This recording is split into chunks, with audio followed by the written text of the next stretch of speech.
ബഹുമാന്യരായ സത്യവിശ്വാസികളെ, സത്യവിശ്വാസിനികളെ,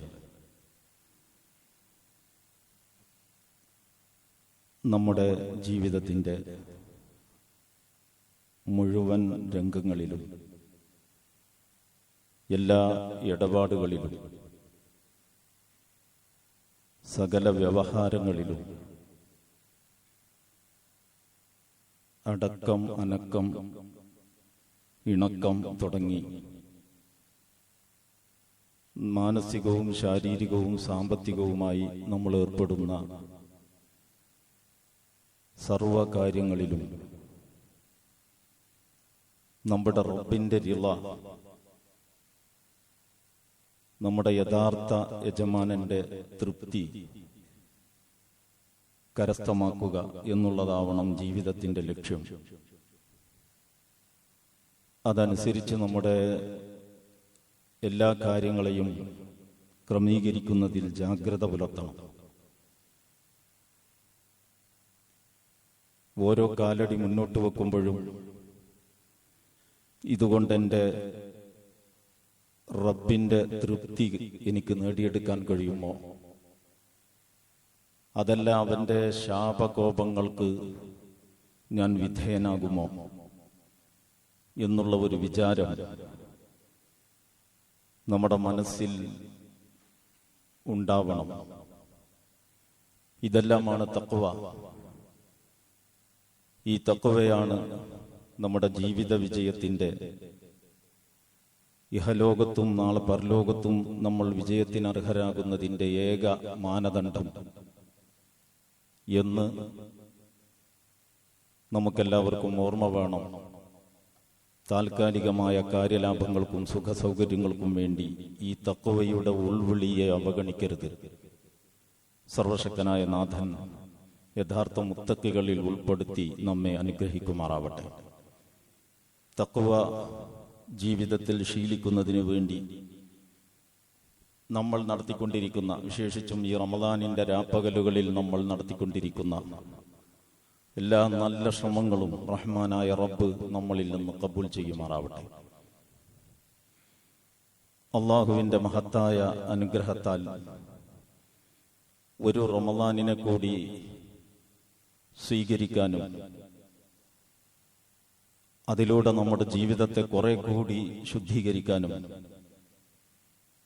നമുക്ക് അവസരം ലഭിച്ചിരിക്കുകയാണ്. അൽഹംദുലില്ലാഹ്. ഇങ്ങനെ ഒരു അവസരം നമുക്ക് ഓരോരുത്തർക്കും ഒരുക്കി തരുക എന്നതാണ് നാഥന് നമ്മോട് ചെയ്യാൻ പറ്റുന്ന ഒരു കൃപ. ലഭ്യമായ അവസരം പ്രയോജനപ്പെടുത്തി അതിന്റെ എല്ലാ സൽഫലങ്ങളും എടുക്കുക എന്നുള്ളത് നമ്മുടെ ഓരോരുത്തരുടെയും അജണ്ടയിൽ സ്ഥാനം പിടിക്കേണ്ട മുഖ്യ വിഷയമാണ്. ആ ഒരു ഗൗരവത്തിൽ റമദാനിന്റെ അജണ്ടകൾ സെറ്റ് ചെയ്യണം എന്നാണ് ഈ സന്ദർഭത്തിൽ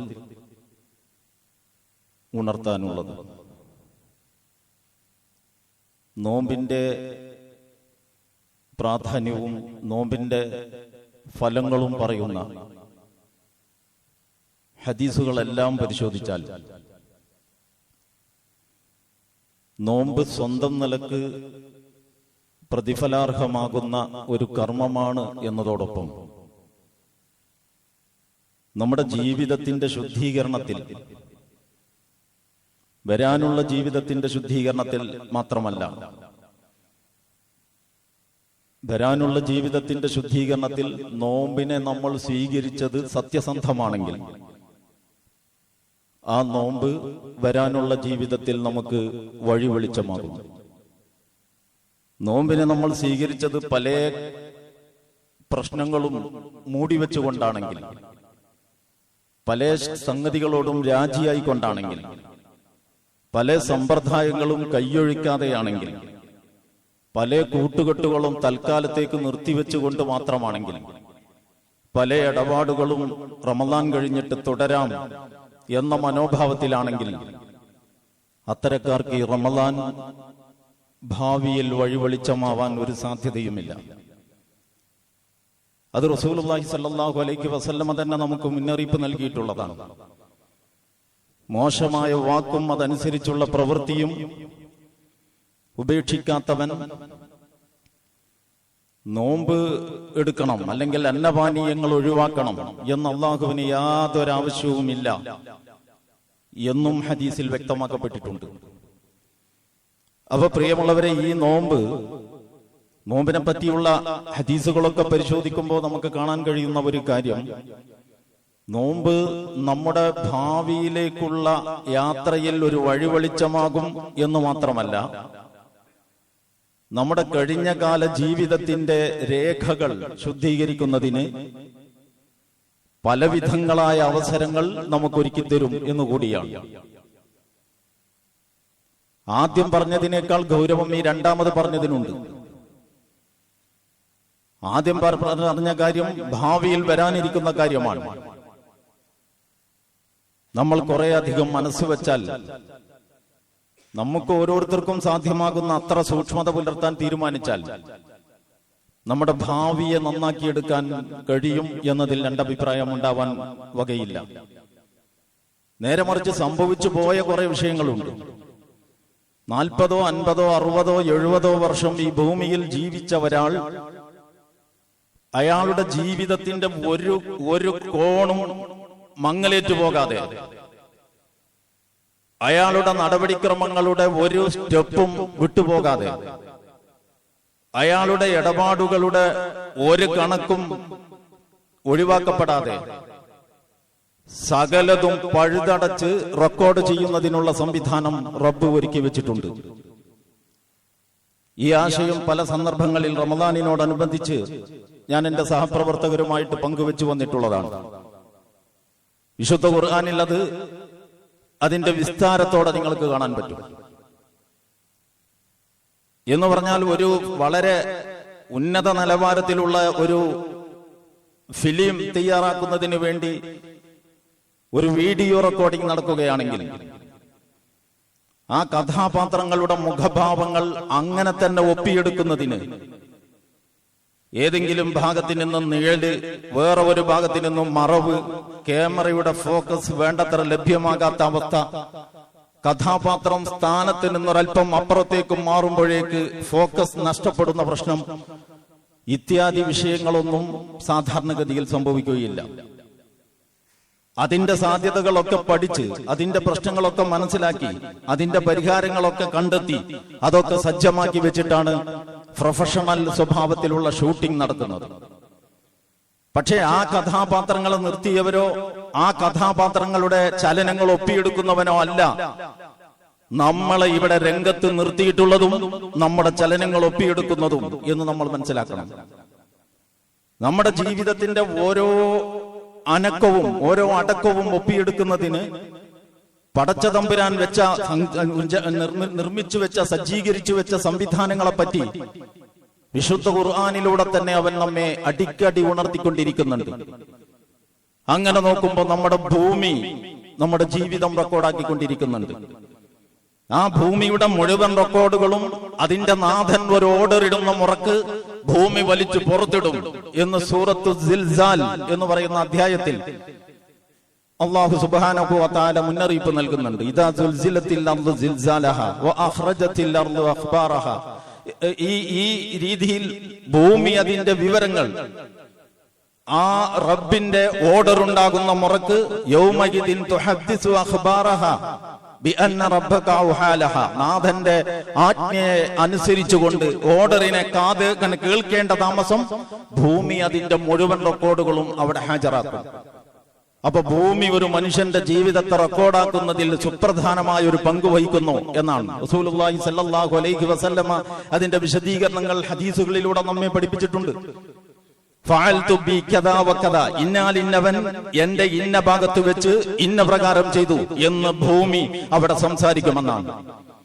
അതിനു പുറമെ നമ്മുടെ കൈയും കാലും ഏതു വേണ്ടാധീനങ്ങൾക്കും ന്യായം ചമച്ച് നല്ല പ്രാവീണ്യം നേടിയിട്ടുള്ള വായ മൂടിക്കെട്ടിയിട്ട് കയ്യെ നീ സംസാരിക്ക്, കാലെ നീ സാക്ഷി പറ എന്ന് റബ്ബ് ഓർഡർ ഇടും. അല്യോമ നഖ്തിമു അലാ ഫുവാഹിഹിം വതുകല്ലിമുനാ ഐദിഹിം സൂറത്ത് യാസീനിൽ അങ്ങനെ നമ്മൾ ഓതിക്കൊണ്ടേയിരിക്കുന്നുണ്ട്. നമുക്കിത് മരിച്ച ആളെ ഓതി കേൾപ്പിച്ചിട്ടാണ് ശീലം. ജീവിച്ചിരിക്കുന്ന ആളെ അയാൾ സ്വബോധത്തോടെ ഇരിക്കുന്ന കാലത്ത് ഈ ആശയം ഓതി കേൾപ്പിക്കുന്നതിൽ നമ്മൾ വിജയിച്ചിരുന്നുവെങ്കിൽ മരിച്ചതിന് ശേഷം ആ മനുഷ്യന്റെ കാര്യം ഓർത്ത് നമ്മളല്ലാതെ നൊമ്പരപ്പെടേണ്ടി വരുമായിരുന്നില്ല. അന്ന് നാം അവരുടെ വായം സീൽ ചെയ്യും. എന്നിട്ട് നാം അവരുടെ കൈകളെ കൊണ്ട് സംസാരിപ്പിക്കും. കൈ സംസാരിക്കുന്നതൊക്കെയും ശരിവെക്കാൻ സാക്ഷിയായിട്ട് കാലുണ്ടാവും. അങ്ങനെ വിശുദ്ധ ഖുർആൻ നമ്മോട് പറയുന്നുണ്ട്. അവിടുന്ന് കുറച്ചുകൂടി മുന്നോട്ട് പോകുമ്പോൾ മനുഷ്യനും തൊലിയും തമ്മിലുള്ള ഒരു സംവാദം വിശുദ്ധ ഖുർആൻ ഉദ്ധരിച്ചിട്ടുണ്ട്. ആ സംവാദം ഉദ്ധരിച്ചതിന് ശേഷം പടച്ച തമ്പുരാൻ അവിടെ പൊതു സ്വഭാവത്തിലുള്ള ഒരു പ്രസ്താവന നടത്തുന്നുണ്ട്.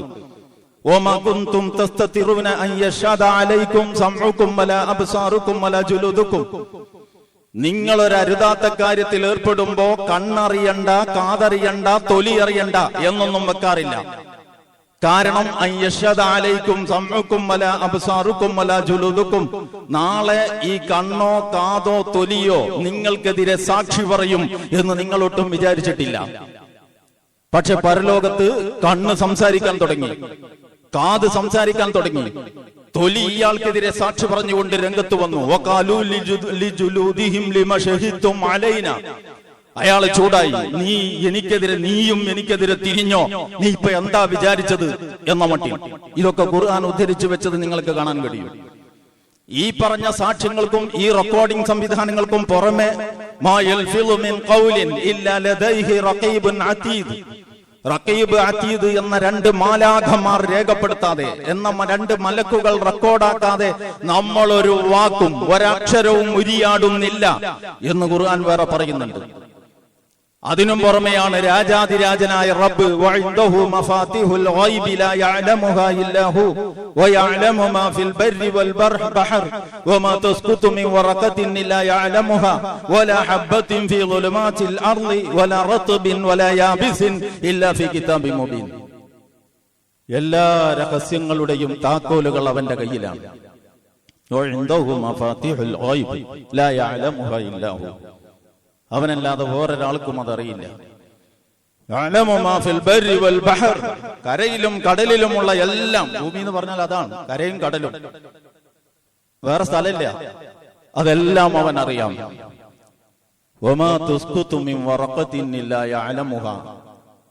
ഒരു ചെറിയ ചെടിയിൽ നിന്ന് ഒരു ഇല പോലും ഞെട്ടുപൊട്ടി താഴെ വീഴുന്നില്ല, അതിന്റെ യജമാനാണ് അറിയാതെ. ഭൂമിയുടെ കറുകറുത്ത പാറക്കെട്ടുകളിൽ എവിടെയോ കടുകുമണി പോലെ ഒന്നുപോലുമില്ല.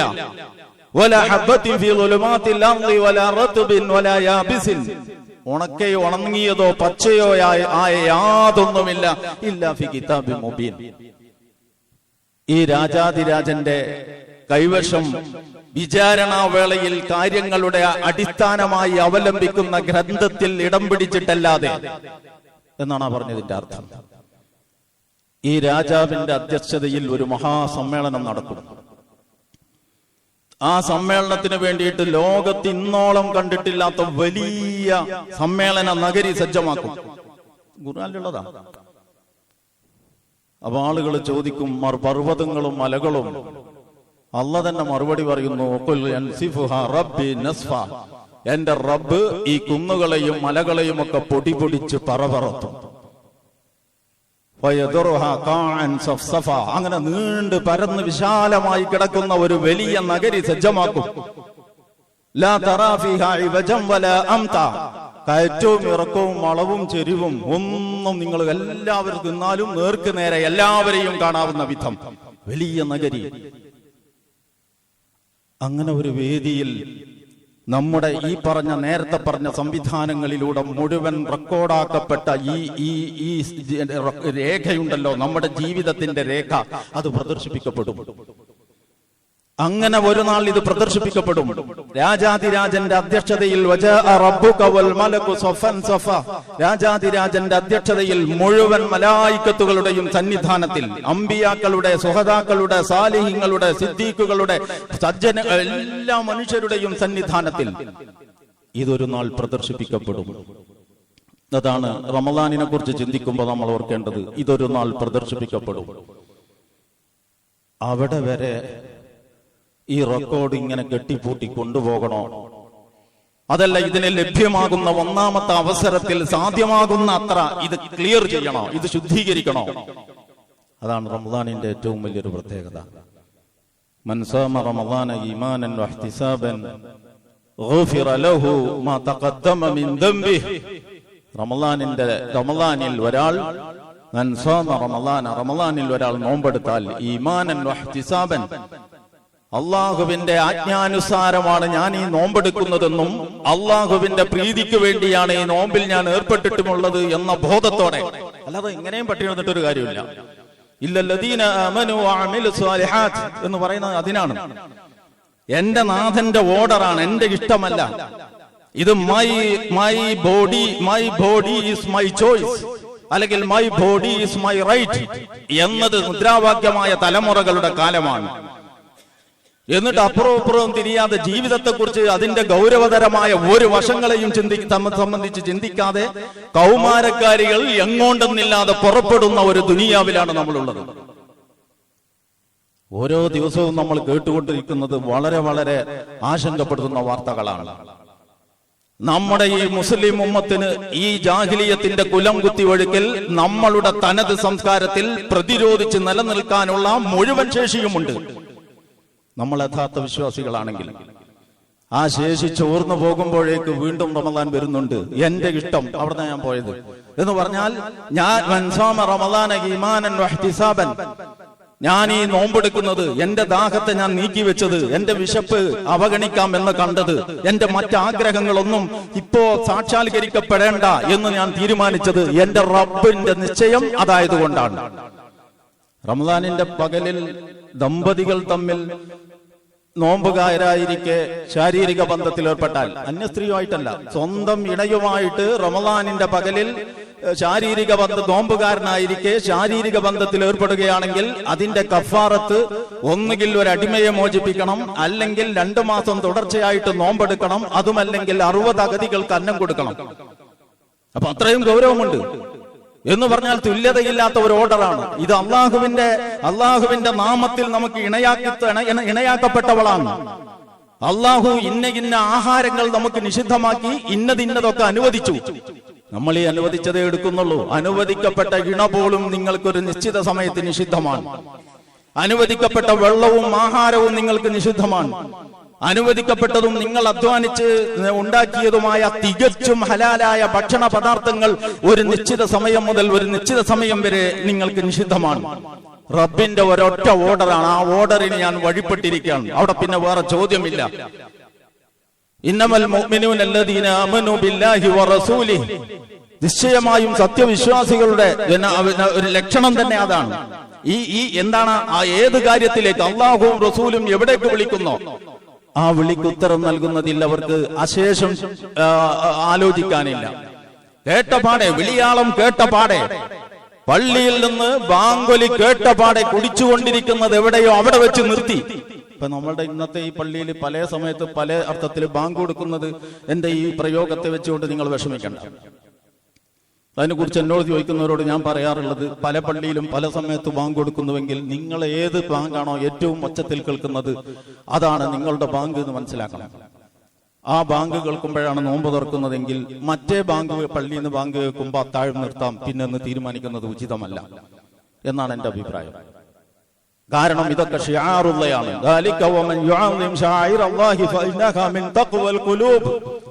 അള്ളാഹുവിന്റെ ഈ ഷിആറുകളെ ആദരിക്കുക. പള്ളിയിൽ നിന്ന് ബാങ്ക് അങ്ങനെ കൊടുക്കണം, നമ്മൾ ഭക്ഷണം അങ്ങനെ കഴിക്കണം, അത് ഓരോ ബാങ്കാണ്, അത് അങ്ങനെയാണ്. 5 മിനിറ്റ് മുമ്പാണ്. 5 മിനിറ്റ് മുമ്പ് ബാങ്ക് കൊടുക്കുന്നത് കൊണ്ട് എന്തെങ്കിലും പ്രശ്നമുണ്ടെങ്കിൽ അത് അവരും അള്ളയും കൂടി ആയിക്കോളും. അപ്പൊ ഞാൻ പറഞ്ഞു വന്നത്, റബ്ബിന്റെ ഓർഡർ കാത്തിരിക്കുകയാണ്. അതിന്റെ ഫിഖ് അല്ല ഇവിടെ വിഷയം.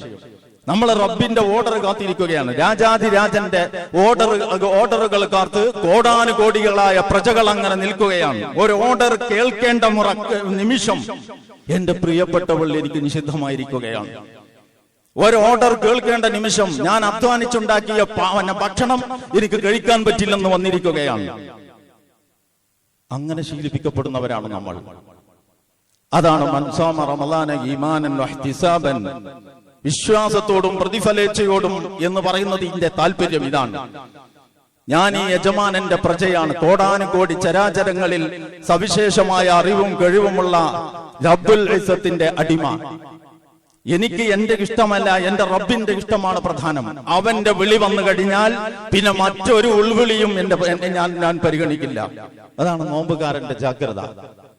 ഈ ജാഗ്രതയിൽ, ഈ പ്രതിഫലേച്ഛയിൽ മൻ സാമ റമളാന ഈമാനൻ വഹ്തിസാബൻ ഗുഫിറ ലഹു മാ തഖദ്ദമ മിൻ ദംബിഹി, അവന്റെ കഴിഞ്ഞ കാല പാപങ്ങൾ പൊറുക്കപ്പെടും. മൻ ഫത്തറ സായിമൻ കാന ലഹു മഗ്ഫിറതൻ ലിദംബിഹി വഇത്ഖു റഖബതിഹി മിനൻ നാർ, നോമ്പ് പിടിച്ചാൽ മാത്രമല്ല നോമ്പ് തുറപ്പിച്ചാലും. അപ്പോ ജീവിത റെക്കോർഡിന്റെ ശുദ്ധീകരണം നോമ്പ് പിടിക്കുന്നതിലൂടെ സാധ്യമാകും. റമളാനിന്റെ രാത്രിയിലുള്ള നമസ്കാരത്തിലൂടെ സാധ്യമാകും. നോമ്പ് തുറപ്പിക്കുന്നതിലൂടെ സാധ്യമാകും. പിന്നെ വീണ്ടും ഹദീസിൽ വന്നു മൻ സാമ ലൈലത്തുൽ ഖദ്രി ഈമാനൻ വഹ്തിസാബൻ, മൻ ഖാമ ലൈലത്തുൽ ഖദ്രി ഈമാനൻ വഹ്തിസാബൻ, ലൈലത്തുൽ ഖദ്റിന്റെ രാവിൽ ഒരാൾ നമസ്കരിച്ചാൽ നേരത്തെ പറഞ്ഞ അതേ മനോഭാവത്തോടെ റബ്ബിന്റെ ഓർഡറാണിത് എന്ന ബോധ്യത്തോടെ അവനിൽ നിന്നാണ് പ്രതിഫലം എന്ന പ്രതീക്ഷയോടെ ഒരാൾ നമസ്കരിച്ചാൽ കഴിഞ്ഞ കാല പാപങ്ങൾ പൊറുക്കപ്പെടും. അല്ലാഹു പറയാണ്, നിങ്ങളുടെ ദാനധർമ്മങ്ങൾ, സക്കാത്തിനെ പറ്റിയല്ലേ ഈ പറഞ്ഞത്, സക്കാത്തല്ലാത്ത ദാനധർമ്മങ്ങൾ നിങ്ങൾ പരസ്യപ്പെടുത്തുകയാണെങ്കിൽ കൊള്ളാം.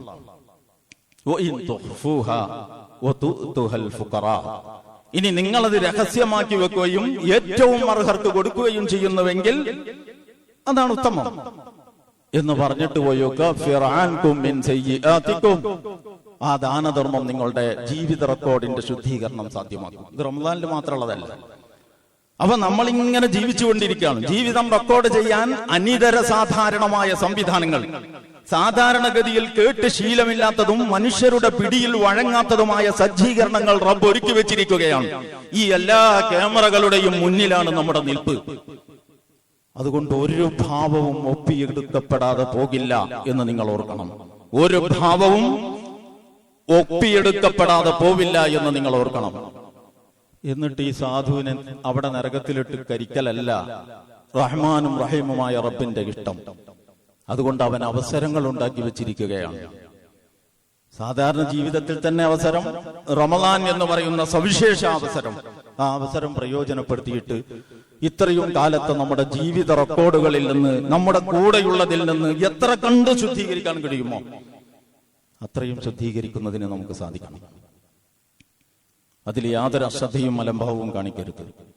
നോമ്പെടുത്തുകൊണ്ട്, നോമ്പ് തുറപ്പിച്ചുകൊണ്ട്, രാത്രി നമസ്കരിച്ചുകൊണ്ട്, ലൈലത്തുൽ ഖദ്റിന്റെ രാവിനെ പ്രതീക്ഷിച്ചുകൊണ്ട്, ദാനധർമ്മങ്ങൾ ചെയ്തുകൊണ്ട്, അള്ളാഹുവിന്റെ ഗ്രന്ഥവുമായി അടുത്ത ബന്ധം സ്ഥാപിച്ചുകൊണ്ട് ഏതൊക്കെ വഴിയെ ജീവിത റെക്കോർഡിന്റെ ശുദ്ധീകരണത്തിന് കഴിയുമോ അതിലൊക്കെയും ഓരോരുത്തരും ശ്രദ്ധിക്കണം. നമ്മളുടെ വീട്ടിലെ നമ്മുടെ ഇണകൾക്ക് ഈ അവസരങ്ങളൊക്കെ ലഭ്യമാകാൻ പറ്റുന്ന രീതിയിൽ വീട്ടുകാര്യങ്ങളിൽ നമ്മുടെയും സജീവ ശ്രദ്ധയുണ്ടാവണം.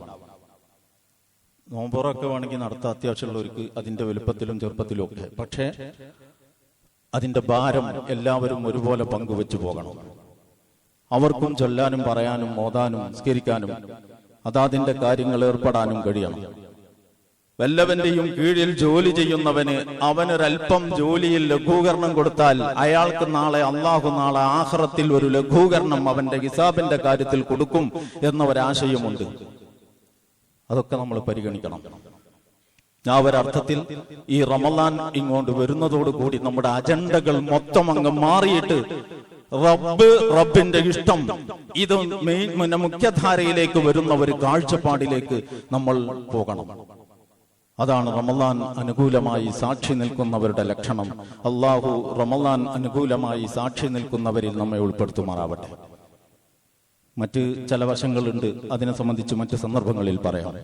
നമ്മുടെ ജീവിതത്തെ സംബന്ധിച്ചിടത്തോളം നമ്മളുടെ പ്രധാനപ്പെട്ട ഒരു വിഷയമാണ് പലതരത്തിലുള്ള ആവശ്യങ്ങളും മനുഷ്യനുണ്ടാകും. പലതരത്തിലുള്ള ആവശ്യങ്ങളും ഉണ്ടാകും. പല ആളുകളും നമ്മുടെ ആവശ്യങ്ങൾ പൂർത്തീകരിച്ചു തരും. പക്ഷെ ആര് നമ്മുടെ ആവശ്യം പൂർത്തീകരിക്കാൻ ശ്രമിച്ചാലും സാക്ഷാൽ റബ്ബിന്റെ പരിഗണനയല്ലാതെ ഒരു പ്രശ്നത്തിനും ശാശ്വത പരിഹാരമാകില്ല. ഞാനിപ്പോ ഇത് പറയുന്നത് റമദാനിനെ കുറിച്ചുള്ള ആയത്ത്, നോമ്പിനെ പറ്റി പറയുന്ന ആയത്ത് സൂറത്തുൽ ബഖറയിൽ നിങ്ങൾക്കൊക്കെ ഏറെക്കുറെ കേട്ട് മനഃപാഠമാണ്. യാ അയ്യുഹല്ലദീന ആമനൂ കുതിബ അലൈക്കുമുസ് സിയാമു കമാ കുതിബ അലല്ലദീന മിൻ ഖബ്ലിക്കും എന്ന് തുടങ്ങുന്ന ആയത്ത്. അതിനുശേഷം അയ്യാമൻ മഅദൂദാത്ത് എന്ന് പറഞ്ഞിട്ട് അതിന്റെ ലേശം കൂടി വിശദീകരണങ്ങൾ പറയുന്ന രണ്ടാമത്തെ തൊട്ടടുത്ത ആയത്ത് ശഹ്റു റമളാൻ അല്ലദീ ഉൻസില ഫീഹിൽ ഖുർആൻ എന്ന് തുടങ്ങുന്ന അതിനുശേഷം വരുന്ന ആയത്ത്. ഇതിനിടയിൽ പിന്നെ അതിനുശേഷം എന്താണ് ഉഹില്ല ലക്കും ലൈലത്തുസ് സിയാമി അർറഫതു ഇലാ നിസായിക്കും എന്ന് പറയുന്ന റമളാനിന്റെ രാത്രികളിൽ നിങ്ങൾക്ക് നിങ്ങളുടെ ഇണകളെ സമീപിക്കാൻ അനുവാദമുണ്ട് എന്ന് പറയുന്ന ആയത്ത്. അടുത്തടുത്ത ആയത്തുകളാണ്. പക്ഷെ ഇതിന്റെ ഇടയിൽ ഇതുമായിട്ട് നേർക്കുനേരെ ബന്ധമില്ല എന്ന് നമുക്ക് തോന്നുന്ന, എന്നാൽ ഇതുമായിട്ട് അഗാധമായ ബന്ധമുള്ള ഒരായത്ത് കൂടിയുണ്ട്. എന്റെ ദാസന്മാർ എന്റെ ദാസന്മാർ എന്നെ പറ്റി ചോദിച്ചാൽ പ്രവാചകരെ താങ്കൾ പറയണം ഞാൻ സമീപസ്ഥനാണ്. അള്ളാഹുവിന്റെ സാമീപ്യത്തിന്റെ പിന്നെ ആഴമത്ര, അള്ളാഹു നമ്മളോട് എത്രമാത്രം സമീപസ്ഥമാണ് എന്നതിനെ പറ്റി സൂചിപ്പിക്കുന്ന ഒരു സൂക്തം.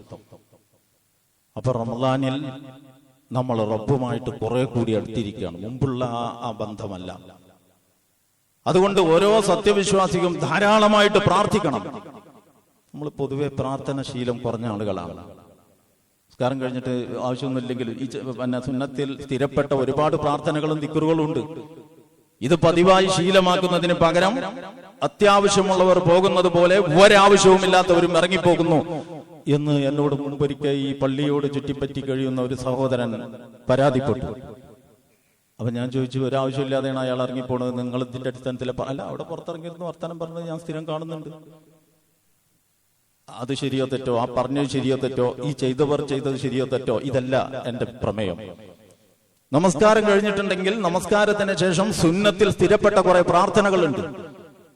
ആ പ്രാർത്ഥനകൾക്ക് ശേഷം റബ്ബുമായിട്ട് നമ്മളുള്ള ആ ഒരു ബന്ധം വെച്ചുകൊണ്ട് നമ്മുടെ സങ്കടങ്ങൾ റബ്ബിനോട് പറയുക എന്ന ഒരു സ്വാഭാവിക കാര്യവും കൂടിയുണ്ട്.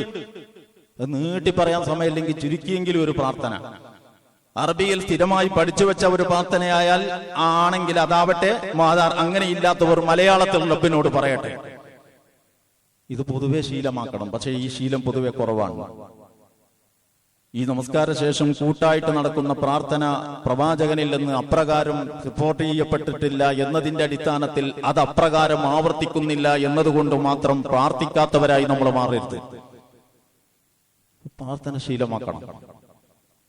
ഇപ്പൊ ഞാൻ പറയുന്നത് റമളാനിന്റെ എല്ലാ വക്തിനും ഓരോരുത്തരും തന്റെ സങ്കടങ്ങൾ റബ്ബിനോട് പറയണം. അറിയുന്ന ഭാഷ പറഞ്ഞാൽ മതി. റബ്ബിനോട് പറയാൻ പറ്റുന്നതേ പറയേണ്ടതുള്ളൂ, പറയാൻ പറ്റുന്നതേ ഉണ്ടാവേണ്ടതുള്ളൂ. വഖാല റബ്ബുകും ഉദ്ഊനി അസ്തജിബ് ലക്കും. എന്റെ നാഥൻ നിങ്ങൾക്ക് വാഗ്ദാനം നൽകിയിരിക്കുന്നു, നിങ്ങൾ എന്നോട് ചോദിച്ചോ, ഞാൻ നിങ്ങൾക്ക് ഉത്തരം ചെയ്യും. ഇത് കേവല രാഷ്ട്രീയക്കാരുടെ അവകാശവാദം പോലെ അല്ലെങ്കിൽ വാഗ്ദാനം പോലെ ഒരു വാഗ്ദാനമല്ല. ചോദിച്ചാൽ കിട്ടും, ചോദിച്ചാൽ ചോദിച്ചത് കിട്ടും, അല്ലെങ്കിൽ മറ്റൊരു വിപത്ത് തട്ടിമാറ്റപ്പെടും, അതല്ലെങ്കിൽ ഇതൊരു സൽക്കർമ്മമായിട്ട് രേഖപ്പെടുത്തപ്പെടും. മൂന്നാലൊരു രീതിയിൽ ഉത്തരം കിട്ടാത്ത ഒരു പ്രാർത്ഥനയുമില്ല എന്ന് ഹദീസിൽ വന്നിട്ടുണ്ട്. അതുകൊണ്ട് കുറച്ച് വിസ്തരിച്ച് പ്രാർത്ഥിക്കണം. ഒരു നേരം ഏതെങ്കിലും സമയം നിങ്ങൾക്ക് എപ്പോഴാണ് സാധ്യമാകാം? ഏത് സമയത്താണോ ഒരാൾക്ക് തന്റെ സങ്കട ഹർജി രാജാധിരാജന്റെ മുമ്പിൽ സവിത്തരം പറയാൻ പറ്റുക, അങ്ങനത്തെ ഒരു സമയത്ത് ഈ സങ്കട ഹർജി റബ്ബിന്റെ മുമ്പിൽ വെക്കണം.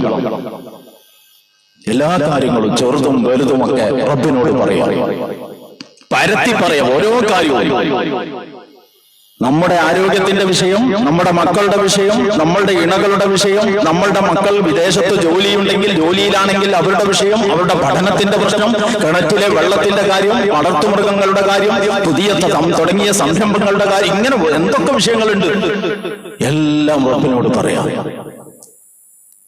ഇത് റമളാനിന്റെ ഒരു മുഖമുദ്രയായതുകൊണ്ടായിരിക്കാം റമളാനുമായി പറയുന്ന വിധിവിലക്കുകൾക്കിടയിൽ പ്രാർത്ഥനയുടെ ഈ സൂക്തവും റബ്ബ് ചേർത്ത് വെച്ചത്. ആ ഒരു വശവും കൂടി ഞാൻ ഈ സന്ദർഭത്തിൽ നിങ്ങളുടെ ശ്രദ്ധയിൽപ്പെടുത്തുക. സാധാരണഗതിയിൽ ഒരു മിനിമം ദുആ എല്ലാ സമയത്തും നടത്താം. ഏതെങ്കിലും ഒരു നേരത്ത് സാമാന്യം വിസ്തരിച്ച് റബ്ബിനോട് പറയാം. വേറെ അത്യാവശ്യങ്ങൾ ഏർപ്പാടില്ലാത്ത ആളുകൾ 5 നേരവും ആവർത്തിച്ച് ഈ സങ്കട ഹർജി രാജാതിരാജന്റെ മുമ്പിലേക്ക് അങ്ങോട്ട് ചെല്ലട്ടെ. റബ്ബ് നമ്മളെ പോലെയല്ല, നമുക്ക് ചോദിക്കുന്നത് തന്നെ ദേഷ്യം. റബ്ബിന് ചോദിക്കാതിരിക്കുന്നവരോടാണ് ദേഷ്യം. എന്റെ നാഥൻ നിങ്ങളെ വില വെക്കുമായിരുന്നില്ല നിങ്ങളുടെ ഈ ദുആ ഇല്ലായിരുന്നുവെങ്കിൽ. അതുകൊണ്ട് ദുആ ചെറുതായി കാണരുത്, പ്രാർത്ഥിക്കാതിരിക്കരുത്. പ്രാർത്ഥന വെറും സ്വർഗം ചോദിക്കലും നരകത്തിൽ നിന്നുള്ള വിമുക്തി തേടലും മാത്രമല്ല, ഐഹിക ജീവിത വ്യവഹാരങ്ങളുടെ ചെറുതും വലുതുമായ ഏതൊക്കെ കാര്യങ്ങളിൽ നിങ്ങൾ ഏർപ്പെടുന്നുണ്ടോ അതിലൊന്നിലും ഈ റബ്ബിന്റെ കാവലില്ലാതെ ഒരടി മുന്നോട്ട് പോകാൻ നിങ്ങൾക്കാവില്ലെന്ന് നിങ്ങൾ ഓർക്കണം. എന്റെ കണ്ണിമ വെട്ടുന്ന നേരത്തേക്ക് പോലും എന്റെ കാര്യം എന്നെ നീ ഏൽപ്പിക്കല്ല റബ്ബേ എന്ന് റസൂലുള്ള പറയുമ്പോ അതിന്റെ അർത്ഥം അതാണ്. കണ്ണിമ വെട്ടുന്ന നേരം എന്ന് പറഞ്ഞാൽ അത്ര ഉള്ളത്, അത്ര സമയത്തേക്ക് എന്റെ കാര്യം എന്നെ ഏൽപ്പിക്കല്ലേ, എന്റെ കാര്യം നീ നോക്കണം. നിന്നിലാണ് എന്റെ പ്രതീക്ഷ, നീയാണ് എന്റെ കാവൽ. നീ കൈവിട്ടാൽ പിന്നെ എന്നെ രക്ഷിക്കാൻ ആരുമില്ല. നിന്റെ രക്ഷയുണ്ടെങ്കിൽ എന്നെ ഒറ്റപ്പെടുത്താൻ വേറെ ആർക്കും കഴിയില്ല. ഈ ഒരു ബോധ്യമാണ് നമസ്കാരത്തിൽ നിന്നുണ്ടാകുന്നത്. അതാണ് അല്ലാഹുമ്മ ലാ മാനിഅ ലിമാ അഅതൈത വലാ മുഅതിയ ലിമാ മനഅത വലാ റാദ ലിമാ ഖളൈത വലാ മുബദ്ദില ലിമാ ഹകംത എന്നുള്ള ആ റബ്ബുമായിട്ടുള്ള മുനാജാത്തിന് ശേഷം ഇദ്ദേഹം നടത്തുന്ന ആത്മകഥത്തിന്റെ അർത്ഥം അതാണ്. ആ ഒരു ധൈര്യത്തിൽ, ആ ഒരു ബോധ്യത്തിൽ സങ്കട ഹർജികൾ റബ്ബിന്റെ മുമ്പിൽ നിവർത്തി പരത്തി വെക്കുക.